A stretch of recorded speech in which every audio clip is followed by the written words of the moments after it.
मेरे प्यारे देशवासियों, नमस्कार। पिछले हफ्ते ਅਸੀਂ ਇੱਕ ਅਜਿਹੀ ਉਪਲਬਧੀ ਹਾਸਲ ਕੀਤੀ ਜਿਸ ਨੇ ਸਾਨੂੰ ਸਾਰਿਆਂ ਨੂੰ ਮਾਣ ਨਾਲ ਭਰ ਦਿੱਤਾ। ਤੁਸੀਂ ਸੁਣਿਆ ਹੋਵੇਗਾ ਕਿ ਭਾਰਤ ਨੇ ਪਿਛਲੇ ਹਫਤੇ 400 ਬਿਲੀਅਨ ਡਾਲਰ ਭਾਵ 30 ਲੱਖ ਕਰੋੜ ਰੁਪਏ ਦੇ ਐਕਸਪੋਰਟ ਦਾ ਟਾਰਗੇਟ ਹਾਸਲ ਕੀਤਾ ਹੈ।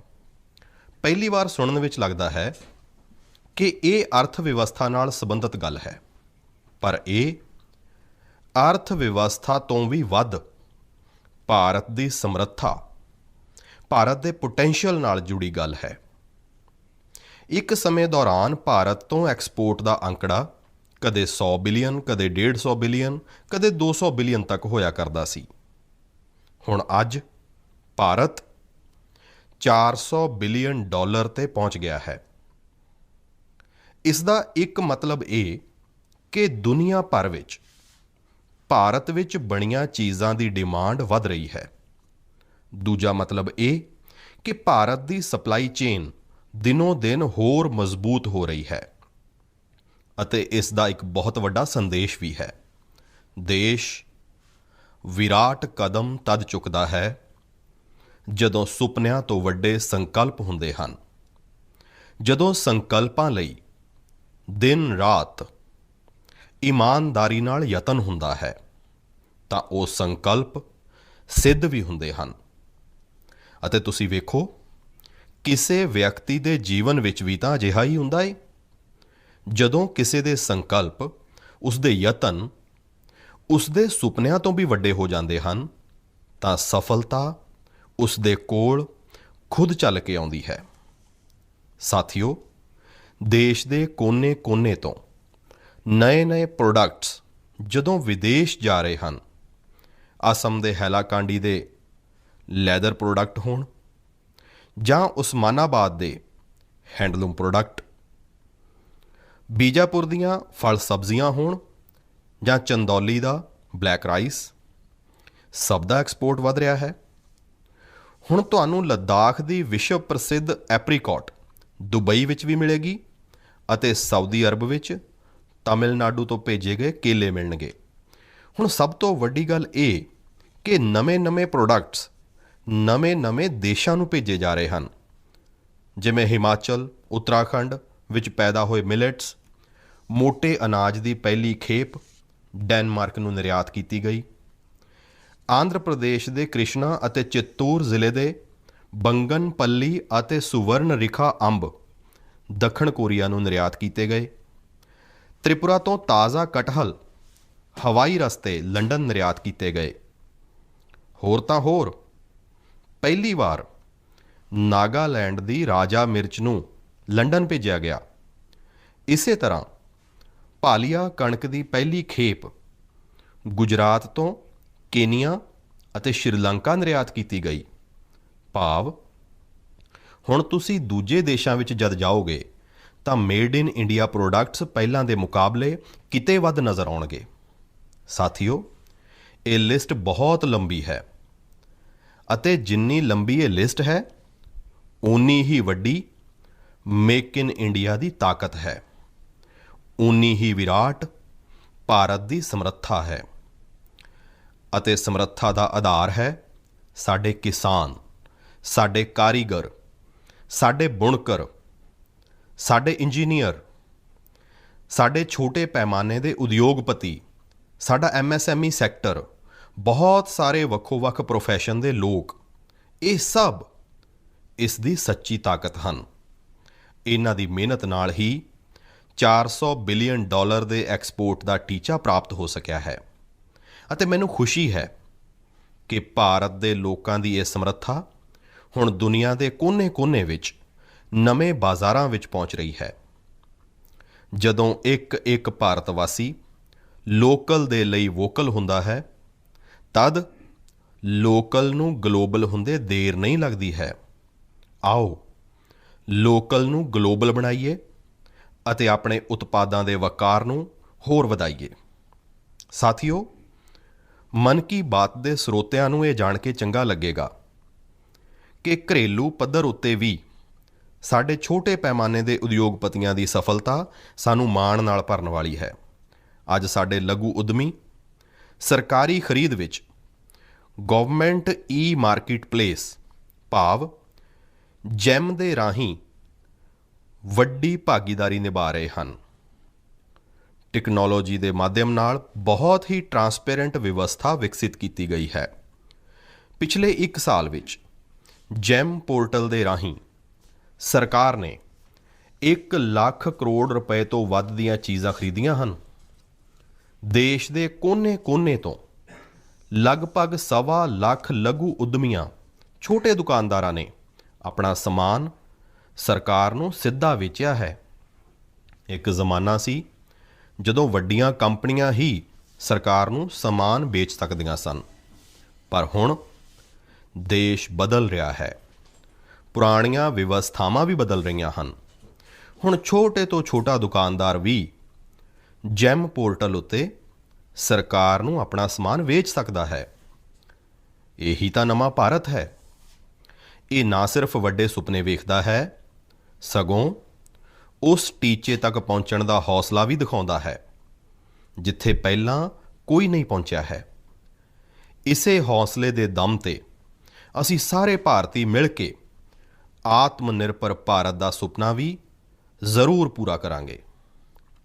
ਮੇਰੇ ਪਿਆਰੇ ਦੇਸ਼ਵਾਸੀਓ, ਹਾਲ ਹੀ ਵਿੱਚ ਹੋਏ ਪਦਮ ਸਨਮਾਨ ਸਮਾਗਮ ਵਿੱਚ ਤੁਸੀਂ ਬਾਬਾ ਸ਼ਿਵਾਨੰਦ ਜੀ ਨੂੰ ਜ਼ਰੂਰ ਵੇਖਿਆ ਹੋਵੇਗਾ। 126 ਸਾਲ ਦੇ ਬਜ਼ੁਰਗ ਦੀ ਫੁਰਤੀ ਵੇਖ ਕੇ ਮੇਰੀ ਤਾਂ ਹਰ ਕੋਈ ਹੈਰਾਨ ਹੋ ਗਿਆ ਹੋਵੇਗਾ। ਅਤੇ ਮੈਂ ਵੇਖਿਆ ਅੱਖ ਝਪਕਦੇ ਹੀ ਉਹ ਨੰਦੀ ਮੁਦਰਾ ਵਿੱਚ ਪ੍ਰਣਾਮ ਕਰਨ ਲੱਗੇ। ਮੈਂ ਵੀ ਬਾਬਾ ਸ਼ਿਵਾਨੰਦ ਜੀ ਨੂੰ ਝੁੱਕ ਕੇ ਵਾਰ-ਵਾਰ ਪ੍ਰਣਾਮ ਕੀਤਾ। 126 ਸਾਲ ਦੀ ਉਮਰ ਅਤੇ ਬਾਬਾ ਸ਼ਿਵਾਨੰਦ ਦੀ ਫਿਟਨੈਸ ਦੋਵੇਂ ਅੱਜ ਦੇਸ਼ ਵਿੱਚ ਚਰਚਾ ਦਾ ਵਿਸ਼ਾ ਹਨ। ਮੈਂ ਸੋਸ਼ਲ ਮੀਡੀਆ ਉੱਤੇ ਕਈ ਲੋਕਾਂ ਦਾ ਕਮੈਂਟ ਵੇਖਿਆ ਕਿ ਬਾਬਾ ਸ਼ਿਵਾਨੰਦ ਆਪਣੀ ਉਮਰ ਨਾਲੋਂ 4 ਗੁਣਾ ਘੱਟ ਉਮਰ ਤੋਂ ਵੀ ਵੱਧ ਫਿੱਟ ਹਨ। ਵਾਕਈ ਬਾਬਾ ਸ਼ਿਵਾਨੰਦ ਦਾ ਜੀਵਨ ਸਾਨੂੰ ਸਭ ਨੂੰ ਪ੍ਰੇਰਿਤ ਕਰਨ ਵਾਲਾ ਹੈ। ਮੈਂ ਉਹਨਾਂ ਦੀ ਲੰਮੀ ਉਮਰ ਦੀ ਕਾਮਨਾ ਕਰਦਾ ਹਾਂ। ਉਹਨਾਂ ਵਿੱਚ ਯੋਗ ਦੇ ਪ੍ਰਤੀ ਇੱਕ ਪੈਸ਼ਨ ਹੈ ਅਤੇ ਉਹ ਬਹੁਤ ਹੈਲਦੀ ਲਾਈਫ ਸਟਾਈਲ ਜਿਉਂਦੇ ਹਨ। ਜੀਵੈਮ ਸ਼ਰਧੈ ਸ਼ਤਮ। ਆਪਣੇ ਸੱਭਿਆਚਾਰ ਵਿੱਚ ਵੀ ਸਭ ਨੂੰ 100 ਸਾਲ ਦੇ ਤੰਦਰੁਸਤ ਜੀਵਨ ਦੀਆਂ ਸ਼ੁਭ ਕਾਮਨਾਵਾਂ ਦਿੱਤੀਆਂ ਜਾਂਦੀਆਂ ਹਨ। ਆਪਾਂ 7 ਅਪ੍ਰੈਲ ਨੂੰ ਵਿਸ਼ਵ ਸਿਹਤ ਦਿਵਸ ਮਨਾਵਾਂਗੇ। ਅੱਜ ਪੂਰੇ ਸੰਸਾਰ ਵਿੱਚ ਹੈਲਥ ਨੂੰ ਲੈ ਕੇ ਭਾਰਤੀ ਚਿੰਤਨ, ਚਾਹੇ ਉਹ ਯੋਗ ਹੋਵੇ ਜਾਂ ਆਯੁਰਵੇਦ, ਇਸ ਦੇ ਪ੍ਰਤੀ ਰੁਝਾਨ ਵੱਧਦਾ ਜਾ ਰਿਹਾ ਹੈ। ਹੁਣੇ ਤੁਸੀਂ ਵੇਖਿਆ ਹੋਵੇਗਾ ਕਿ ਪਿਛਲੇ ਹੀ ਹਫ਼ਤੇ ਕਤਰ ਵਿੱਚ ਇੱਕ ਯੋਗ ਪ੍ਰੋਗਰਾਮ ਦਾ ਆਯੋਜਨ ਕੀਤਾ ਗਿਆ। ਇਸ ਵਿੱਚ 114 ਦੇਸ਼ਾਂ ਦੇ ਨਾਗਰਿਕਾਂ ਨੇ ਹਿੱਸਾ ਲੈ ਕੇ ਇੱਕ ਨਵਾਂ ਵਰਲਡ ਰਿਕਾਰਡ ਬਣਾ ਦਿੱਤਾ। ਇਸੇ ਤਰ੍ਹਾਂ ਨਾਲ ਆਯੂਸ਼ ਇੰਡਸਟਰੀ ਦਾ ਬਾਜ਼ਾਰ ਵੀ ਲਗਾਤਾਰ ਵੱਡਾ ਹੋ ਰਿਹਾ ਹੈ। 6 ਸਾਲ ਪਹਿਲਾਂ ਆਯੁਰਵੇਦ ਨਾਲ ਸੰਬੰਧਿਤ ਦਵਾਈਆਂ ਦਾ ਬਾਜ਼ਾਰ 22,000 ਕਰੋੜ ਰੁਪਏ ਦੇ ਆਸ-ਪਾਸ ਦਾ ਸੀ। ਅੱਜ ਆਯੂਸ਼ ਮੈਨੂਫੈਕਚਰਿੰਗ ਇੰਡਸਟਰੀ 1,40,000 ਕਰੋੜ ਰੁਪਏ ਦੇ ਆਸ-ਪਾਸ ਪਹੁੰਚ ਰਹੀ ਹੈ। ਭਾਵ ਇਸ ਖੇਤਰ ਵਿੱਚ ਸੰਭਾਵਨਾਵਾਂ ਲਗਾਤਾਰ ਵਧ ਰਹੀਆਂ ਹਨ। ਸਟਾਰਟਅਪ ਵਰਲਡ ਵਿੱਚ ਵੀ ਆਯੂਸ਼ ਖਿੱਚ ਦਾ ਵਿਸ਼ਾ ਬਣਦਾ ਜਾ ਰਿਹਾ ਹੈ।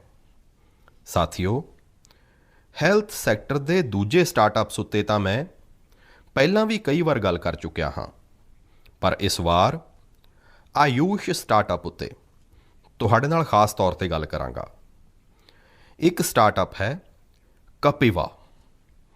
ਇਸ ਦੇ ਨਾਂ ਵਿੱਚ ਹੀ ਇਸ ਦਾ ਅਰਥ ਲੁਕਿਆ ਹੈ। ਇਸ ਵਿੱਚ ਕਾ ਦਾ ਅਰਥ ਹੈ ਕਫ, ਪੀ ਦਾ ਅਰਥ ਹੈ ਪਿੱਤ ਅਤੇ ਵਾ ਦਾ ਅਰਥ ਹੈ ਵਾਤ। ਇਹ ਸਟਾਰਟਅਪ ਸਾਡੀਆਂ ਪਰੰਪਰਾਵਾਂ ਦੇ ਮੁਤਾਬਕ ਹੈਲਦੀ ਈਟਿੰਗ ਹੈਬਿਟਸ ਉੱਤੇ ਆਧਾਰਿਤ ਹੈ। ਇੱਕ ਹੋਰ ਸਟਾਰਟਅਪ ਨਿਰੋਗ ਸਟਰੀਟ ਵੀ ਹੈ। ਆਯੁਰਵੇਦਾ ਹੈਲਥ ਕੇਅਰ ਈਕੋਸਿਸਟਮ ਵਿੱਚ ਇੱਕ ਅਨੂਠਾ ਕਨਸੈਪਟ ਹੈ। ਇਸ ਦਾ ਟੈਕਨੋਲੋਜੀ ਡਰਿਵਨ ਪਲੇਟਫਾਰਮ ਦੁਨੀਆ ਭਰ ਦੇ ਆਯੁਰਵੇਦਾ ਡਾਕਟਰਸ ਨੂੰ ਸਿੱਧਾ ਲੋਕਾਂ ਨਾਲ ਜੋੜਦਾ ਹੈ। 50,000 ਤੋਂ ਵੱਧ ਪ੍ਰੈਕਟੀਸ਼ਨਰਸ ਇਸ ਨਾਲ ਜੁੜੇ ਹੋਏ ਹਨ। ਇਸੇ ਤਰ੍ਹਾਂ ਆਤ੍ਰੇय ਇਨੋਵੇਸ਼ਨਸ ਇੱਕ ਹੈਲਥ ਕੇਅਰ ਟੈਕਨੋਲੋਜੀ ਸਟਾਰਟਅਪ ਹੈ ਜੋ ਹੋਲਿਸਟਿਕ ਵੈਲਨੈਸ ਦੇ ਖੇਤਰ ਵਿੱਚ ਕੰਮ ਕਰ ਰਿਹਾ ਹੈ। ਇਗਜ਼ੋਰੀਅਲ ਨੇ ਨਾ ਸਿਰਫ ਅਸ਼ਵਗੰਧਾ ਦੀ ਵਰਤੋਂ ਨੂੰ ਲੈ ਕੇ ਜਾਗਰੂਕਤਾ ਫੈਲਾਈ ਹੈ, ਸਗੋਂ ਟੌਪ ਕੁਆਲਿਟੀ ਪ੍ਰੋਡਕਸ਼ਨ ਪ੍ਰੋਸੈਸ ਉੱਤੇ ਵੀ ਵੱਡੀ ਮਾਤਰਾ ਵਿੱਚ ਨਿਵੇਸ਼ ਕੀਤਾ ਹੈ। ਕਿਉਰਵੇਦਾ ਨੇ ਜੜੀ ਬੂਟੀਆਂ ਦੇ ਆਧੁਨਿਕ ਖੋਜ ਅਤੇ ਰਵਾਇਤੀ ਗਿਆਨ ਦੇ ਸੰਗਮ ਨਾਲ ਹੋਲਿਸਟਿਕ ਲਾਈਫ ਲਈ ਡਾਈਟਰੀ ਸਪਲੀਮੈਂਟਸ ਦਾ ਨਿਰਮਾਣ ਕੀਤਾ ਹੈ। ਸਾਥੀਓ, ਹਾਲੇ ਤਾਂ ਮੈਂ ਕੁਝ ਹੀ ਨਾਂ ਗਿਣਾਏ ਹਨ। ਇਹ ਲਿਸਟ ਬਹੁਤ ਲੰਮੀ ਹੈ।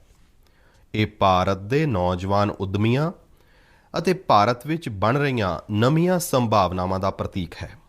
ਮੇਰੀ ਹੈਲਥ ਸੈਕਟਰ ਦੇ ਸਟਾਰਟਅਪਸ ਅਤੇ ਖਾਸ ਤੌਰ ਉੱਤੇ ਆਯੂਸ਼ ਸਟਾਰਟਅਪਸ ਨੂੰ ਇੱਕ ਬੇਨਤੀ ਵੀ ਹੈ।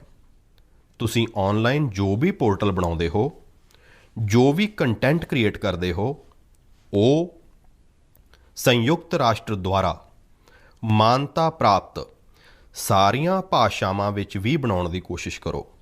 ਦੁਨੀਆ ਵਿੱਚ ਬਹੁਤ ਸਾਰੇ ਅਜਿਹੇ ਦੇਸ਼ ਹਨ ਜਿੱਥੇ ਅੰਗਰੇਜ਼ੀ ਨਾ ਇੰਨੀ ਬੋਲੀ ਜਾਂਦੀ ਹੈ ਅਤੇ ਨਾ ਹੀ ਇੰਨੀ ਸਮਝੀ ਜਾਂਦੀ ਹੈ। ਅਜਿਹੇ ਦੇਸ਼ਾਂ ਨੂੰ ਵੀ ਧਿਆਨ ਵਿੱਚ ਰੱਖ ਕੇ ਆਪਣੀ ਜਾਣਕਾਰੀ ਦਾ ਪ੍ਰਚਾਰ ਪ੍ਰਸਾਰ ਕਰੋ। ਮੈਨੂੰ ਭਰੋਸਾ ਹੈ ਭਾਰਤ ਦੇ ਆਯੂਸ਼ ਸਟਾਰਟਅਪਸ ਬਿਹਤਰ ਕੁਆਲਿਟੀ ਦੇ ਪ੍ਰੋਡਕਟਸ ਦੇ ਨਾਲ ਛੇਤੀ ਹੀ ਦੁਨੀਆ ਭਰ ਵਿੱਚ ਛਾ ਜਾਣਗੇ। ਸਾਥੀਓ, ਸਿਹਤ ਦਾ ਸਿੱਧਾ ਸੰਬੰਧ ਸਵੱਛਤਾ ਨਾਲ ਵੀ ਜੁੜਿਆ ਹੈ। ਮਨ ਕੀ ਬਾਤ ਵਿੱਚ ਅਸੀਂ ਹਮੇਸ਼ਾ ਸਵੱਛਤਾ ਦੇ ਹਮਾਇਤੀਆਂ ਦੀਆਂ ਕੋਸ਼ਿਸ਼ਾਂ ਨੂੰ ਜ਼ਰੂਰ ਦੱਸਦੇ ਹਾਂ। ਅਜਿਹੇ ਹੀ ਇੱਕ ਸਵੱਛਤਾ ਦੇ ਹਮਾਇਤੀ ਹਨ ਚੰਦਰ ਕਿਸ਼ੋਰ ਪਾਟਿਲ ਜੀ। ਇਹ ਮਹਾਰਾਸ਼ਟਰ ਵਿੱਚ ਨਾਸਿਕ ਵਿੱਚ ਰਹਿੰਦੇ ਹਨ। ਚੰਦਰ ਕਿਸ਼ੋਰ ਜੀ ਦਾ ਸਵੱਛਤਾ ਨੂੰ ਲੈ ਕੇ ਸੰਕਲਪ ਬਹੁਤ ਡੂੰਘਾ ਹੈ। ਉਹ ਗੋਦਾਵਰੀ ਨਦੀ ਦੇ ਕੋਲ ਖੜੇ ਰਹਿੰਦੇ ਹਨ ਅਤੇ ਲੋਕਾਂ ਨੂੰ ਲਗਾਤਾਰ ਨਦੀ ਵਿੱਚ ਕੂੜਾ ਕਰਕਟ ਨਾ ਸੁੱਟਣ ਲਈ ਪ੍ਰੇਰਿਤ ਕਰਦੇ ਹਨ। ਉਹਨਾਂ ਨੂੰ ਕੋਈ ਅਜਿਹਾ ਕਰਦਾ ਦਿਸਦਾ ਹੈ ਤਾਂ ਤੁਰੰਤ ਉਸ ਨੂੰ ਮਨ੍ਹਾ ਕਰਦੇ ਹਨ। ਇਸ ਕੰਮ ਵਿੱਚ ਚੰਦਰ ਕਿਸ਼ੋਰ ਜੀ ਆਪਣਾ ਕਾਫੀ ਸਮਾਂ ਖਰਚ ਕਰਦੇ ਹਨ। ਸ਼ਾਮ ਤੱਕ ਉਹਨਾਂ ਦੇ ਕੋਲ ਅਜਿਹੀਆਂ ਚੀਜ਼ਾਂ ਦਾ ਢੇਰ ਲੱਗ ਜਾਂਦਾ ਹੈ ਜੋ ਲੋਕ ਨਦੀ ਵਿੱਚ ਸੁੱਟਣ ਲਈ ਲਿਆਏ ਹੁੰਦੇ ਹਨ। ਚੰਦਰ ਕਿਸ਼ੋਰ ਜੀ ਦਾ ਇਹ ਉਪਰਾਲਾ ਜਾਗਰੂਕਤਾ ਵੀ ਵਧਾਉਂਦਾ ਹੈ ਅਤੇ ਪ੍ਰੇਰਣਾ ਵੀ ਦਿੰਦਾ ਹੈ। ਇਸੇ ਤਰ੍ਹਾਂ ਇੱਕ ਹੋਰ ਸਵੱਛਤਾ ਦੇ ਹਮਾਇਤੀ ਹਨ ਓਡੀਸ਼ਾ ਵਿੱਚ ਪੁਰੀ ਦੇ ਰਾਹੁਲ ਮਹਾਰਾਣਾ। ਰਾਹੁਲ ਹਰ ਐਤਵਾਰ ਨੂੰ ਸਵੇਰੇ ਸਵੇਰੇ ਪੁਰੀ ਵਿੱਚ ਤੀਰਥ ਸਥਲਾਂ ਦੇ ਕੋਲ ਜਾਂਦੇ ਹਨ ਅਤੇ ਉੱਥੇ ਪਲਾਸਟਿਕ ਕੂੜਾ ਸਾਫ਼ ਕਰਦੇ ਹਨ। ਉਹ ਹੁਣ ਤੱਕ ਸੈਂਕੜੇ ਕਿਲੋ ਪਲਾਸਟਿਕ ਕੂੜਾ ਅਤੇ ਗੰਦਗੀ ਸਾਫ਼ ਕਰ ਚੁੱਕੇ ਹਨ। ਪੁਰੀ ਦੇ ਰਾਹੁਲ ਹੋਣ ਜਾਂ ਨਾਸਿਕ ਦੇ ਚੰਦਰ ਕਿਸ਼ੋਰ, ਇਹ ਆਪਾਂ ਸਭ ਨੂੰ ਬਹੁਤ ਕੁਝ ਸਿਖਾਉਂਦੇ ਹਨ। ਨਾਗਰਿਕ ਦੇ ਤੌਰ 'ਤੇ ਅਸੀਂ ਆਪਣੇ ਫਰਜ਼ਾਂ ਨੂੰ ਨਿਭਾਈਏ, ਚਾਹੇ ਸਵੱਛਤਾ ਹੋਵੇ, ਪੋਸ਼ਣ ਹੋਵੇ ਜਾਂ ਫਿਰ ਟੀਕਾਕਰਨ। ਇਹਨਾਂ ਸਭ ਉਪਰਾਲਿਆਂ ਨਾਲ ਵੀ ਤੰਦਰੁਸਤ ਰਹਿਣ ਵਿੱਚ ਮਦਦ ਮਿਲਦੀ ਹੈ। ਮੇਰੇ ਪਿਆਰੇ ਦੇਸ਼ ਵਾਸੀਓ, ਆਓ ਗੱਲ ਕਰਦੇ ਹਾਂ ਕੇਰਲਾ ਦੇ ਮੁਪੱਟਮ ਸ਼੍ਰੀ ਨਾਰਾਇਣ ਜੀ ਦੀ। ਉਹਨਾਂ ਨੇ ਇੱਕ ਪ੍ਰੋਡਕਟ ਦੀ ਸ਼ੁਰੂਆਤ ਕੀਤੀ ਹੈ ਜਿਸ ਦਾ ਨਾਂ ਹੈ pots for water of life. ਤੁਸੀਂ ਜਦੋਂ ਇਸ ਪ੍ਰੋਜੈਕਟ ਦੇ ਬਾਰੇ ਵਿੱਚ ਜਾਣੋਗੇ ਤਾਂ ਸੋਚੋਗੇ ਕਿ ਕਿੱਡਾ ਕਮਾਲ ਦਾ ਕੰਮ ਹੈ। ਸਾਥੀਓ, ਮੁਪੱਟਮ ਸ਼੍ਰੀ ਨਾਰਾਇਣ ਜੀ ਗਰਮੀ ਦੇ ਦੌਰਾਨ ਪਸ਼ੂ ਪੰਛੀਆਂ ਨੂੰ ਪਾਣੀ ਦੀ ਦਿੱਕਤ ਨਾ ਹੋਵੇ, ਇਸ ਦੇ ਲਈ ਮਿੱਟੀ ਦੇ ਭਾਂਡੇ ਵੰਡਣ ਦਾ ਅਭਿਆਨ ਚਲਾ ਰਹੇ ਹਨ। ਗਰਮੀਆਂ ਵਿੱਚ ਉਹ ਪਸ਼ੂ ਪੰਛੀਆਂ ਦੀ ਇਸ ਪਰੇਸ਼ਾਨੀ ਨੂੰ ਵੇਖ ਕੇ ਖੁਦ ਵੀ ਪਰੇਸ਼ਾਨ ਹੋ ਜਾਂਦੇ ਸੀ। ਫਿਰ ਉਹਨਾਂ ਨੇ ਸੋਚਿਆ ਕਿ ਕਿਉਂ ਨਾ ਉਹ ਖੁਦ ਹੀ ਮਿੱਟੀ ਦੇ ਭਾਂਡੇ ਵੰਡਣੇ ਸ਼ੁਰੂ ਕਰ ਦੇਣ ਤਾਂ ਕਿ ਦੂਜਿਆਂ ਦੇ ਕੋਲ ਉਹਨਾਂ ਭਾਂਡਿਆਂ ਵਿੱਚ ਸਿਰਫ ਪਾਣੀ ਭਰਨ ਦਾ ਕੰਮ ਹੀ ਰਹੇ। ਤੁਸੀਂ ਹੈਰਾਨ ਰਹਿ ਜਾਓਗੇ ਕਿ ਨਾਰਾਇਣ ਜੀ ਨੇ ਵੰਡੇ ਗਏ ਭਾਂਡਿਆਂ ਦੀ ਸੰਖਿਆ 1 ਲੱਖ ਨੂੰ ਪਾਰ ਕਰਨ ਜਾ ਰਹੀ ਹੈ। ਆਪਣੇ ਅਭਿਆਨ ਵਿੱਚ 1 ਲੱਖਵਾਂ ਭਾਂਡਾ ਉਹ ਗਾਂਧੀ ਜੀ ਦੁਆਰਾ ਸਥਾਪਿਤ ਸਾਬਰਮਤੀ ਆਸ਼ਰਮ ਵਿੱਚ ਦਾਨ ਕਰਨਗੇ। ਅੱਜ ਜਦੋਂ ਗਰਮੀ ਦੇ ਮੌਸਮ ਨੇ ਦਸਤਕ ਦੇ ਦਿੱਤੀ ਹੈ ਤਾਂ ਨਾਰਾਇਣ ਜੀ ਦਾ ਇਹ ਕੰਮ ਸਾਨੂੰ ਸਭ ਨੂੰ ਜ਼ਰੂਰ ਪ੍ਰੇਰਿਤ ਕਰੇਗਾ ਅਤੇ ਆਪਾਂ ਵੀ ਇਸ ਗਰਮੀ ਵਿੱਚ ਸਾਡੇ ਪਸ਼ੂ ਪੰਛੀ ਦੋਸਤਾਂ ਲਈ ਪਾਣੀ ਦਾ ਬੰਦੋਬਸਤ ਕਰਾਂਗੇ। ਸਾਥੀਓ, ਮੈਂ ਮਨ ਕੀ ਬਾਤ ਦੇ ਸਰੋਤਿਆਂ ਨੂੰ ਵੀ ਬੇਨਤੀ ਕਰਾਂਗਾ ਕਿ ਆਪਾਂ ਆਪਣੇ ਸੰਕਲਪਾਂ ਨੂੰ ਫਿਰ ਤੋਂ ਦੁਹਰਾਈਏ। ਪਾਣੀ ਦੀ ਇੱਕ ਬੂੰਦ ਬਚਾਉਣ ਲਈ ਅਸੀਂ ਜੋ ਵੀ ਕੁਝ ਕਰ ਸਕਦੇ ਹਾਂ ਉਹ ਸਾਨੂੰ ਜ਼ਰੂਰ ਕਰਨਾ ਚਾਹੀਦਾ ਹੈ। ਇਸ ਤੋਂ ਇਲਾਵਾ ਪਾਣੀ ਦੀ ਰੀਸਾਈਕਲਿੰਗ ਉੱਤੇ ਵੀ ਆਪਾਂ ਓਨਾ ਹੀ ਜ਼ੋਰ ਦਿੰਦੇ ਰਹਿਣਾ ਹੈ। ਘਰ ਵਿੱਚ ਇਸਤੇਮਾਲ ਕੀਤਾ ਹੋਇਆ ਜੋ ਪਾਣੀ ਗਮਲਿਆਂ ਵਿੱਚ ਕੰਮ ਆ ਸਕਦਾ ਹੈ, ਗਾਰਡਨਿੰਗ ਵਿੱਚ ਕੰਮ ਆ ਸਕਦਾ ਹੈ, ਉਹ ਜ਼ਰੂਰ ਦੁਬਾਰਾ ਇਸਤੇਮਾਲ ਕੀਤਾ ਜਾਣਾ ਚਾਹੀਦਾ ਹੈ। ਥੋੜ੍ਹੀ ਜਿਹੀ ਕੋਸ਼ਿਸ਼ ਨਾਲ ਤੁਸੀਂ ਆਪਣੇ ਘਰ ਵਿੱਚ ਅਜਿਹੀਆਂ ਵਿਵਸਥਾਵਾਂ ਬਣਾ ਸਕਦੇ ਹੋ। ਰਹੀਮਦਾਸ ਜੀ ਸਦੀਆਂ ਪਹਿਲਾਂ ਕੁਝ ਮਕਸਦ ਨਾਲ ਹੀ ਕਹਿ ਕੇ ਗਏ ਹਨ ਕਿ ਰਹਿਮਨ ਪਾਣੀ ਰਾਖੀਏ, ਬਿਨ ਪਾਣੀ ਸਭ ਸੂਨ। ਅਤੇ ਪਾਣੀ ਬਚਾਉਣ ਦੇ ਇਸ ਕੰਮ ਵਿੱਚ ਮੈਨੂੰ ਬੱਚਿਆਂ ਤੋਂ ਬਹੁਤ ਉਮੀਦ ਹੈ। ਸਵੱਛਤਾ ਨੂੰ ਲੈ ਕੇ ਜਿਵੇਂ ਸਾਡੇ ਬੱਚਿਆਂ ਨੇ ਅੰਦੋਲਨ ਬਣਾਇਆ, ਉਵੇਂ ਹੀ ਉਹ ਵਾਟਰ ਵਾਰੀਅਰ ਬਣ ਕੇ ਪਾਣੀ ਬਚਾਉਣ ਵਿੱਚ ਮਦਦ ਕਰ ਸਕਦੇ ਹਨ। ਸਾਥੀਓ, ਸਾਡੇ ਦੇਸ਼ ਵਿੱਚ ਜਲ ਸੁਰੱਖਿਆ, ਜਲ ਸਰੋਤਾਂ ਦੀ ਰਾਖੀ ਸਦੀਆਂ ਤੋਂ ਸਮਾਜ ਦੇ ਸੁਭਾਅ ਦਾ ਹਿੱਸਾ ਰਿਹਾ ਹੈ। ਮੈਨੂੰ ਖੁਸ਼ੀ ਹੈ ਕਿ ਦੇਸ਼ ਵਿੱਚ ਬਹੁਤ ਸਾਰੇ ਲੋਕਾਂ ਨੇ ਵਾਟਰ ਕੰਜ਼ਰਵੇਸ਼ਨ ਨੂੰ ਲਾਈਫ ਮਿਸ਼ਨ ਹੀ ਬਣਾ ਦਿੱਤਾ ਹੈ। ਜਿਵੇਂ ਚੇਨਈ ਦੇ ਇੱਕ ਸਾਥੀ ਹਨ, ਅਰੁਣ ਕ੍ਰਿਸ਼ਨਾ ਮੂਰਤੀ ਜੀ। ਅਰੁਣ ਜੀ ਆਪਣੇ ਇਲਾਕੇ ਵਿੱਚ ਤਲਾਬਾਂ ਅਤੇ ਝੀਲਾਂ ਨੂੰ ਸਾਫ਼ ਕਰਨ ਦਾ ਅਭਿਆਨ ਚਲਾ ਰਹੇ ਹਨ। ਉਹਨਾਂ ਨੇ 150 ਤੋਂ ਵੱਧ ਤਲਾਬਾਂ, ਝੀਲਾਂ ਦੀ ਸਾਫ਼ ਸਫਾਈ ਦੀ ਕੀਤੀ, ਜ਼ਿੰਮੇਵਾਰੀ ਚੁੱਕੀ ਅਤੇ ਉਸ ਨੂੰ ਸਫਲਤਾ ਦੇ ਨਾਲ ਪੂਰਾ ਕੀਤਾ। ਇਸੇ ਤਰ੍ਹਾਂ ਮਹਾਰਾਸ਼ਟਰ ਦੇ ਇੱਕ ਸਾਥੀ ਰੋਹਨ ਕਾਲੇ ਹਨ। ਰੋਹਨ ਪੇਸ਼ੇ ਤੋਂ ਇੱਕ HR ਪ੍ਰੋਫੈਸ਼ਨਲ ਹਨ। ਉਹ ਮਹਾਰਾਸ਼ਟਰ ਦੇ ਸੈਂਕੜੇ ਸਟੈਪ ਵੈਲਸ, ਭਾਵ ਪੌੜੀਆਂ ਵਾਲੇ ਪੁਰਾਣੇ ਖੂਹਾਂ ਦੀ ਸੁਰੱਖਿਆ ਦੀ ਮੁਹਿੰਮ ਚਲਾ ਰਹੇ ਹਨ। ਇਹਨਾਂ ਵਿੱਚੋਂ ਕਈ ਖੂਹ ਤਾਂ ਸੈਂਕੜੇ ਸਾਲ ਪੁਰਾਣੇ ਹੁੰਦੇ ਹਨ ਅਤੇ ਆਪਣੀ ਵਿਰਾਸਤ ਦਾ ਹਿੱਸਾ ਹੁੰਦੇ ਨੇ। ਸਿਕੰਦਰਾਬਾਦ ਵਿੱਚ ਬੰਸੀਲਾਲ ਪੇਟ ਖੂਹ ਇੱਕ ਅਜਿਹਾ ਹੀ ਸਟੈਪ ਵੈਲ ਹੈ। ਵਰ੍ਹਿਆਂ ਦੀ ਅਣਦੇਖੀ ਦੇ ਕਾਰਨ ਇਹ ਸਟੈਪ ਵੈਲ ਮਿੱਟੀ ਅਤੇ ਕੂੜੇ ਨਾਲ ਢੱਕ ਗਿਆ ਸੀ, ਪਰ ਹੁਣ ਉੱਥੇ ਇਸ ਸਟੈਪ ਵੈਲ ਨੂੰ ਮੁੜ ਸੁਰਜੀਤ ਕਰਨ ਦਾ ਅਭਿਆਨ ਜਨ ਭਾਗੀਦਾਰੀ ਨਾਲ ਸ਼ੁਰੂ ਹੋਇਆ ਹੈ। ਸਾਥੀਓ, ਮੈਂ ਤਾਂ ਉਸ ਸੂਬੇ ਤੋਂ ਆਉਂਦਾ ਹਾਂ ਜਿੱਥੇ ਪਾਣੀ ਦੀ ਹਮੇਸ਼ਾ ਬਹੁਤ ਘਾਟ ਰਹੀ ਹੈ। ਗੁਜਰਾਤ ਵਿੱਚ ਇਹਨਾਂ ਸਟੈਪ ਵੈਲਜ਼ ਨੂੰ ਵਾਵ ਕਹਿੰਦੇ ਹਨ। ਗੁਜਰਾਤ ਵਰਗੇ ਸੂਬੇ ਵਿੱਚ ਵਾਵ ਦੀ ਵੱਡੀ ਭੂਮਿਕਾ ਰਹੀ ਹੈ। ਇਹਨਾਂ ਖੂਹਾਂ ਜਾਂ ਬੌਲੀਆਂ ਦੀ ਸੁਰੱਖਿਆ ਲਈ ਜਲ ਮੰਦਰ ਯੋਜਨਾ ਨੇ ਬਹੁਤ ਵੱਡੀ ਭੂਮਿਕਾ ਨਿਭਾਈ। ਪੂਰੇ ਗੁਜਰਾਤ ਵਿੱਚ ਅਨੇਕਾਂ ਬਾਉਲੀਆਂ ਨੂੰ ਮੁੜ ਸੁਰਜੀਤ ਕੀਤਾ ਗਿਆ। ਇਸ ਨਾਲ ਇਹਨਾਂ ਇਲਾਕਿਆਂ ਵਿੱਚ ਵਾਟਰ ਲੈਵਲ ਨੂੰ ਵਧਾਉਣ ਵਿੱਚ ਵੀ ਕਾਫੀ ਮਦਦ ਮਿਲੀ। ਅਜਿਹੇ ਹੀ ਅਭਿਆਨ ਤੁਸੀਂ ਵੀ ਸਥਾਨਕ ਪੱਧਰ ਉੱਤੇ ਚਲਾ ਸਕਦੇ ਹੋ। ਚੈੱਕ ਡੈਮ ਬਣਾਉਣੇ ਹੋਣ, ਰੇਨ ਵਾਟਰ ਹਾਰਵੈਸਟਿੰਗ ਹੋਵੇ, ਇਸ ਵਿੱਚ ਇੰਡੀਵਿਜੂਅਲ ਉਪਰਾਲੇ ਵੀ ਅਹਿਮ ਹਨ ਅਤੇ ਕਲੈਕਟਿਵ ਐਫਰਟਸ ਵੀ ਜ਼ਰੂਰੀ ਹਨ। ਜਿਵੇਂ ਆਜ਼ਾਦੀ ਦੇ ਅੰਮ੍ਰਿਤ ਮਹੋਤਸਵ ਵਿੱਚ ਸਾਡੇ ਦੇਸ਼ ਦੇ ਹਰ ਜ਼ਿਲ੍ਹੇ ਵਿੱਚ ਘੱਟ ਤੋਂ ਘੱਟ 75 ਅੰਮ੍ਰਿਤ ਸਰੋਵਰ ਬਣਾਏ ਜਾ ਸਕਦੇ ਹਨ। ਕੁਝ ਪੁਰਾਣੇ ਸਰੋਵਰਾਂ ਨੂੰ ਸੁਧਾਰਿਆ ਜਾ ਸਕਦਾ ਹੈ, ਕੁਝ ਨਵੇਂ ਸਰੋਵਰ ਬਣਾਏ ਜਾ ਸਕਦੇ ਹਨ। ਮੈਨੂੰ ਭਰੋਸਾ ਹੈ ਤੁਸੀਂ ਇਸ ਦਿਸ਼ਾ ਵਿੱਚ ਕੁਝ ਨਾ ਕੁਝ ਕੋਸ਼ਿਸ਼ ਜ਼ਰੂਰ ਕਰੋਗੇ। ਮੇਰੇ ਪਿਆਰੇ ਦੇਸ਼ਵਾਸੀਓ, ਮਨ ਕੀ ਬਾਤ ਉਸ ਦੀ ਇੱਕ ਖੂਬਸੂਰਤੀ ਇਹ ਵੀ ਹੈ ਕਿ ਮੈਨੂੰ ਤੁਹਾਡੇ ਸੰਦੇਸ਼ ਬਹੁਤ ਸਾਰੀਆਂ ਭਾਸ਼ਾਵਾਂ, ਬਹੁਤ ਸਾਰੀਆਂ ਬੋਲੀਆਂ ਵਿੱਚ ਮਿਲਦੇ ਹਨ। ਕਈ ਲੋਕ ਮਾਈਗਵ ਉੱਤੇ ਆਡੀਓ ਮੈਸੇਜ ਵੀ ਭੇਜਦੇ ਹਨ। ਭਾਰਤ ਦੀ ਸੰਸਕ੍ਰਿਤੀ, ਸਾਡੀਆਂ ਭਾਸ਼ਾਵਾਂ, ਸਾਡੀਆਂ ਬੋਲੀਆਂ, ਸਾਡੇ ਰਹਿਣ ਸਹਿਣ, ਖਾਣ ਪੀਣ ਦਾ ਵਿਸਥਾਰ, ਇਹ ਸਾਰੀਆਂ ਵਿਭਿੰਨਤਾਵਾਂ ਸਾਡੀ ਬਹੁਤ ਵੱਡੀ ਤਾਕਤ ਹਨ। ਪੂਰਬ ਤੋਂ ਪੱਛਮ ਤੱਕ, ਉੱਤਰ ਤੋਂ ਦੱਖਣ ਤੱਕ ਭਾਰਤ ਨੂੰ ਇਹੀ ਵਿਭਿੰਨਤਾ ਇੱਕ ਬਣਾ ਕੇ ਰੱਖਦੀਆਂ ਹਨ। ਏਕ ਭਾਰਤ ਸ਼੍ਰੇਸ਼ਠ ਭਾਰਤ ਬਣਾਉਂਦੀਆਂ ਹਨ। ਇਸ ਵਿੱਚ ਵੀ ਸਾਡੇ ਇਤਿਹਾਸਕ ਸਥਲਾਂ ਅਤੇ ਪ੍ਰਾਚੀਨ ਕਥਾਵਾਂ ਦੋਹਾਂ ਦਾ ਬਹੁਤ ਯੋਗਦਾਨ ਹੁੰਦਾ ਹੈ। ਤੁਸੀਂ ਸੋਚ ਰਹੇ ਹੋਵੋਗੇ ਕਿ ਇਹ ਗੱਲ ਮੈਂ ਹੁਣੇ ਤੁਹਾਡੇ ਨਾਲ ਕਿਉਂ ਕਰ ਰਿਹਾ ਹਾਂ।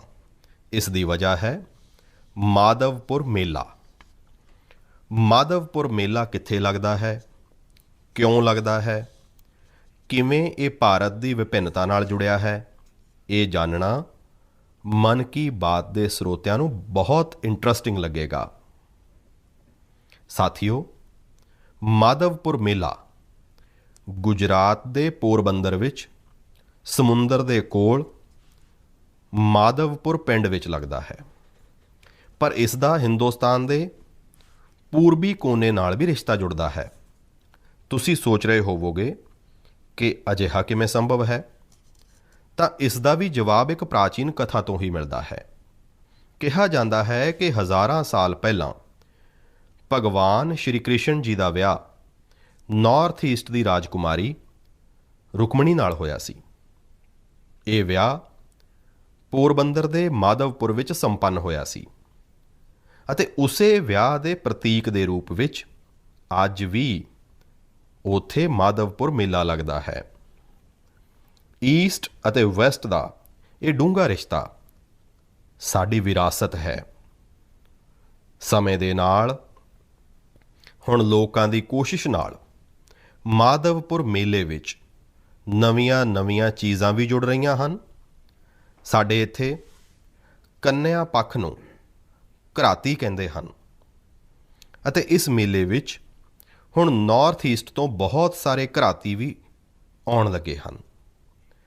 ਇੱਕ ਹਫ਼ਤੇ ਤੱਕ ਚੱਲਣ ਵਾਲੇ ਮਾਧਵਪੁਰ ਮੇਲੇ ਵਿੱਚ ਨਾਰਥ ਈਸਟ ਦੇ ਸਾਰੇ ਸੂਬਿਆਂ ਦੇ ਆਰਟਿਸਟ ਪੁੱਜਦੇ ਹਨ, ਹੈਂਡੀਕ੍ਰਾਫਟ ਨਾਲ ਜੁੜੇ ਕਲਾਕਾਰ ਪਹੁੰਚਦੇ ਹਨ ਅਤੇ ਇਸ ਮੇਲੇ ਦੀ ਰੌਣਕ ਨੂੰ ਚਾਰ ਚੰਦ ਲੱਗ ਜਾਂਦੇ ਹਨ। ਇੱਕ ਹਫ਼ਤੇ ਤੱਕ ਭਾਰਤ ਦੇ ਪੂਰਬ ਅਤੇ ਪੱਛਮ ਦੇ ਸੱਭਿਆਚਾਰਾਂ ਦਾ ਇਹ ਮੇਲ, ਇਹ ਮਾਧਵਪੁਰ ਮੇਲਾ ਏਕ ਭਾਰਤ ਸ਼੍ਰੇਸ਼ਠ ਭਾਰਤ ਦੀ ਬਹੁਤ ਸੁੰਦਰ ਮਿਸਾਲ ਬਣਿਆ ਰਿਹਾ ਹੈ। ਮੇਰੀ ਤੁਹਾਨੂੰ ਬੇਨਤੀ ਹੈ, ਤੁਸੀਂ ਵੀ ਇਸ ਮੇਲੇ ਦੇ ਬਾਰੇ ਵਿੱਚ ਪੜ੍ਹੋ ਅਤੇ ਜਾਣੋ। ਮੇਰੇ ਪਿਆਰੇ ਦੇਸ਼ ਵਾਸੀਓ, ਦੇਸ਼ ਵਿੱਚ ਆਜ਼ਾਦੀ ਦਾ ਅੰਮ੍ਰਿਤ ਮਹੋਤਸਵ ਹੁਣ ਜਨ ਭਾਗੀਦਾਰੀ ਦੀ ਨਵੀਂ ਮਿਸਾਲ ਬਣ ਰਿਹਾ ਹੈ। ਕੁਝ ਦਿਨ ਪਹਿਲਾਂ 23 ਮਾਰਚ ਨੂੰ ਸ਼ਹੀਦ ਦਿਵਸ ਉੱਤੇ ਦੇਸ਼ ਦੇ ਵੱਖੋ-ਵੱਖ ਕੋਨਿਆਂ ਵਿੱਚ ਅਨੇਕ ਸਮਾਰੋਹ ਹੋਏ। ਦੇਸ਼ ਨੇ ਆਪਣੀ ਆਜ਼ਾਦੀ ਦੇ ਨਾਇਕ-ਨਾਇਕਾਵਾਂ ਨੂੰ ਯਾਦ ਕੀਤਾ, ਸ਼ਰਧਾਪੂਰਵਕ ਯਾਦ ਕੀਤਾ। ਇਸੇ ਦਿਨ ਮੈਨੂੰ ਕੋਲਕਾਤਾ ਦੇ ਵਿਕਟੋਰੀਆ ਮੈਮੋਰੀਅਲ ਵਿੱਚ ਵਿਪਲਬੀ ਭਾਰਤ ਗੈਲਰੀ ਦੇ ਉਦਘਾਟਨ ਦਾ ਵੀ ਮੌਕਾ ਮਿਲਿਆ। ਭਾਰਤ ਦੇ ਵੀਰ ਕ੍ਰਾਂਤੀਕਾਰੀਆਂ ਨੂੰ ਸ਼ਰਧਾਂਜਲੀ ਦੇਣ ਲਈ ਇਹ ਆਪਣੇ ਆਪ ਵਿੱਚ ਬਹੁਤ ਹੀ ਅਨੂਠੀ ਗੈਲਰੀ ਹੈ। ਜੇਕਰ ਮੌਕਾ ਮਿਲੇ ਤਾਂ ਤੁਸੀਂ ਇਸ ਨੂੰ ਦੇਖਣ ਜ਼ਰੂਰ ਜਾਣਾ। ਸਾਥੀਓ, ਅਪ੍ਰੈਲ ਦੇ ਮਹੀਨੇ ਵਿੱਚ ਅਸੀਂ ਦੋ ਮਹਾਨ ਸ਼ਖਸੀਅਤਾਂ ਦੀ ਜਯੰਤੀ ਵੀ ਮਨਾਵਾਂਗੇ। ਇਹਨਾਂ ਦੋਵਾਂ ਨੇ ਹੀ ਭਾਰਤੀ ਸਮਾਜ ਉੱਤੇ ਆਪਣਾ ਡੂੰਘਾ ਪ੍ਰਭਾਵ ਛੱਡਿਆ ਹੈ। ਇਹ ਮਹਾਨ ਸ਼ਖਸੀਅਤਾਂ ਹਨ ਮਹਾਤਮਾ ਫੂਲੇ ਅਤੇ ਬਾਬਾ ਸਾਹਿਬ ਅੰਬੇਦਕਰ। ਮਹਾਤਮਾ ਫੂਲੇ ਦੀ ਜਯੰਤੀ 11 ਅਪ੍ਰੈਲ ਨੂੰ ਹੈ ਅਤੇ ਬਾਬਾ ਸਾਹਿਬ ਦੀ ਜਯੰਤੀ ਅਸੀਂ 14 ਅਪ੍ਰੈਲ ਨੂੰ ਮਨਾਵਾਂਗੇ। ਵਿੱਚ ਬੇਟੀਆਂ ਦੇ ਲਈ ਸਕੂਲ ਖੋਲ੍ਹੇ, ਕੰਨਿਆ ਬਾਲ ਹੱਤਿਆ ਦੇ ਖਿਲਾਫ ਆਵਾਜ਼ ਚੁੱਕੀ। ਉਹਨਾਂ ਨੇ ਜਲ ਸੰਕਟ ਤੋਂ ਮੁਕਤੀ ਦਿਵਾਉਣ ਲਈ ਵੀ ਵੱਡੇ ਅਭਿਆਨ ਚਲਾਏ। ਸਾਥੀਓ, ਮਹਾਤਮਾ ਫੂਲੇ ਦੀ ਇਸ ਚਰਚਾ ਵਿੱਚ ਸਾਵਿਤਰੀ ਬਾਈ ਫੂਲੇ ਜੀ ਦਾ ਵੀ ਜ਼ਿਕਰ ਉਨਾ ਹੀ ਜ਼ਰੂਰੀ ਹੈ।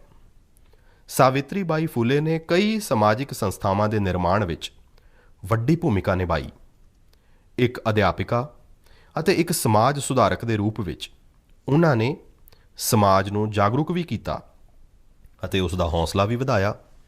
ਦੋਹਾਂ ਨੇ ਇਕੱਠੇ ਮਿਲ ਕੇ ਸੱਚ ਲੱਭਣ ਵਾਲੇ ਸਮਾਜ ਦੀ ਸਥਾਪਨਾ ਕੀਤੀ। ਜਨ ਜਨ ਦੇ ਸਸ਼ਕਤੀਕਰਨ ਦੇ ਉਪਰਾਲੇ ਕੀਤੇ। ਸਾਨੂੰ ਬਾਬਾ ਸਾਹਿਬ ਅੰਬੇਦਕਰ ਦੇ ਕੰਮਾਂ ਵਿੱਚ ਵੀ ਮਹਾਤਮਾ ਫੂਲੇ ਦੇ ਪ੍ਰਭਾਵ ਸਾਫ਼ ਦਿਖਾਈ ਦਿੰਦੇ ਹਨ। ਉਹ ਕਹਿੰਦੇ ਵੀ ਸਨ ਕਿ ਕਿਸੇ ਵੀ ਸਮਾਜ ਦੇ ਵਿਕਾਸ ਦਾ ਮੁੱਲਾਂਕਣ ਉਸ ਸਮਾਜ ਵਿੱਚ ਮਹਿਲਾਵਾਂ ਦੀ ਸਥਿਤੀ ਨੂੰ ਵੇਖ ਕੇ ਕੀਤਾ ਜਾ ਸਕਦਾ ਹੈ।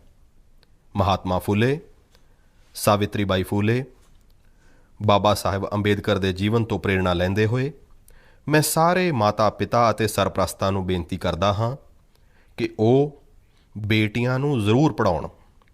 ਬੇਟੀਆਂ ਦਾ ਸਕੂਲ ਵਿੱਚ ਦਾਖਲਾ ਵਧਾਉਣ ਲਈ ਕੁਝ ਦਿਨ ਪਹਿਲਾਂ ਹੀ ਕੰਨਿਆ ਸਿੱਖਿਆ ਪ੍ਰਵੇਸ਼ ਉਤਸਵ ਵੀ ਸ਼ੁਰੂ ਕੀਤਾ ਗਿਆ ਹੈ। ਜਿਨ੍ਹਾਂ ਬੇਟੀਆਂ ਦੀ ਪੜ੍ਹਾਈ ਕਿਸੇ ਵਜ੍ਹਾ ਕਰਕੇ ਛੁੱਟ ਗਈ ਹੈ, ਉਹਨਾਂ ਨੂੰ ਦੁਬਾਰਾ ਸਕੂਲ ਲਿਆਉਣ ਉੱਤੇ ਫੋਕਸ ਕੀਤਾ ਜਾ ਰਿਹਾ ਹੈ। ਸਾਥੀਓ, ਇਹ ਸਾਡੇ ਸਭ ਲਈ ਖੁਸ਼ਕਿਸਮਤੀ ਦੀ ਗੱਲ ਹੈ ਕਿ ਸਾਨੂੰ ਬਾਬਾ ਸਾਹਿਬ ਨਾਲ ਜੁੜੇ ਪੰਜ ਤੀਰਥ ਲਈ ਕਾਰਜ ਕਰਨ ਦਾ ਵੀ ਮੌਕਾ ਮਿਲਿਆ। ਉਹਨਾਂ ਦਾ ਜਨਮ ਸਥਾਨ ਮਹੂ ਹੋਵੇ, ਮੁੰਬਈ ਵਿੱਚ ਚੈਤਿਆ ਭੂਮੀ ਹੋਵੇ, ਲੰਡਨ ਦਾ ਉਹਨਾਂ ਦਾ ਘਰ ਹੋਵੇ, ਨਾਗਪੁਰ ਦੀ ਦੀਕਸ਼ਾ ਭੂਮੀ ਹੋਵੇ ਜਾਂ ਦਿੱਲੀ ਵਿੱਚ ਬਾਬਾ ਸਾਹਿਬ ਦਾ ਮਹਾਪਰਿਨਿਰਵਾਣ ਸਥਲ, ਮੈਨੂੰ ਸਾਰੀਆਂ ਥਾਵਾਂ ਉੱਤੇ, ਸਾਰੇ ਤੀਰਥਾਂ ਉੱਤੇ ਜਾਣ ਦਾ ਸੁਭਾਗ ਮਿਲਿਆ ਹੈ। ਮੈਂ ਮਨ ਕੀ ਬਾਤ ਦੇ ਸਰੋਤਿਆਂ ਨੂੰ ਬੇਨਤੀ ਕਰਾਂਗਾ ਕਿ ਉਹ ਮਹਾਤਮਾ ਫੂਲੇ, ਸਾਵਿਤਰੀ ਬਾਈ ਫੂਲੇ ਅਤੇ ਬਾਬਾ ਸਾਹਿਬ ਅੰਬੇਦਕਰ ਨਾਲ ਸੰਬੰਧਿਤ ਥਾਵਾਂ ਦੇ ਦਰਸ਼ਨ ਕਰਨ ਜ਼ਰੂਰ ਜਾਣ। ਤੁਹਾਨੂੰ ਉੱਥੇ ਬਹੁਤ ਕੁਝ ਸਿੱਖਣ ਨੂੰ ਮਿਲੇਗਾ। ਮੇਰੇ ਪਿਆਰੇ ਦੇਸ਼ਵਾਸੀਓ, ਮਨ ਕੀ ਬਾਤ ਵਿੱਚ ਇਸ ਵਾਰ ਵੀ ਆਪਾਂ ਅਨੇਕ ਵਿਸ਼ਿਆਂ ਉੱਤੇ ਗੱਲ ਕੀਤੀ। ਅਗਲੇ ਮਹੀਨੇ ਬਹੁਤ ਸਾਰੇ ਦਿਨ ਤਿਉਹਾਰ ਆ ਰਹੇ ਹਨ। ਕੁਝ ਹੀ ਦਿਨਾਂ ਬਾਅਦ ਨਰਾਤੇ ਹਨ। ਨਰਾਤਿਆਂ ਵਿੱਚ ਆਪਾਂ ਵਰਤ, ਉਪਵਾਸ, ਸ਼ਕਤੀ ਦੀ ਸਾਧਨਾ ਕਰਦੇ ਹਾਂ, ਸ਼ਕਤੀ ਦੀ ਪੂਜਾ ਕਰਦੇ ਹਾਂ। ਭਾਵ ਸਾਡੀਆਂ ਪਰੰਪਰਾਵਾਂ ਸਾਨੂੰ ਖੁਸ਼ੀ ਵੀ ਸਿਖਾਉਂਦੀਆਂ ਹਨ ਅਤੇ ਸੰਜਮ ਵੀ। ਸੰਜਮ ਅਤੇ ਤਪ ਵੀ ਸਾਡੇ ਲਈ ਤਿਉਹਾਰ ਹੀ ਹੈ। ਇਸੇ ਲਈ ਨਰਾਤੇ ਹਮੇਸ਼ਾ ਤੋਂ ਸਾਡੇ ਸਭ ਦੇ ਲਈ ਬਹੁਤ ਖਾਸ ਰਹੇ ਹਨ। ਨਰਾਤਿਆਂ ਦੇ ਪਹਿਲੇ ਹੀ ਦਿਨ ਗੁੜੀ ਪੜਵਾ ਦਾ ਤਿਉਹਾਰ ਵੀ ਹੈ। ਅਪ੍ਰੈਲ ਵਿੱਚ ਹੀ ਈਸਟਰ ਵੀ ਆਉਂਦਾ ਹੈ ਅਤੇ ਰਮਜ਼ਾਨ ਦੇ ਪਵਿੱਤਰ ਦਿਨ ਵੀ ਸ਼ੁਰੂ ਹੋ ਰਹੇ ਹਨ। ਆਪਾਂ ਸਭ ਨੂੰ ਨਾਲ ਲੈ ਕੇ ਆਪਣੇ ਤਿਉਹਾਰ ਮਨਾਈਏ, ਭਾਰਤ ਦੀ ਵਿਭਿੰਨਤਾ ਨੂੰ ਮਜ਼ਬੂਤ ਕਰੀਏ। ਸਭ ਦੀ ਇਹੀ ਕਾਮਨਾ ਹੈ। ਇਸ ਵਾਰ ਮਨ ਕੀ ਬਾਤ ਵਿੱਚ ਇੰਨਾ ਹੀ। ਅਗਲੇ ਮਹੀਨੇ ਤੁਹਾਡੇ ਨਾਲ ਨਵੇਂ ਵਿਸ਼ਿਆਂ ਦੇ ਨਾਲ ਫਿਰ ਮੁਲਾਕਾਤ ਹੋਵੇਗੀ। ਬਹੁਤ ਬਹੁਤ ਧੰਨਵਾਦ।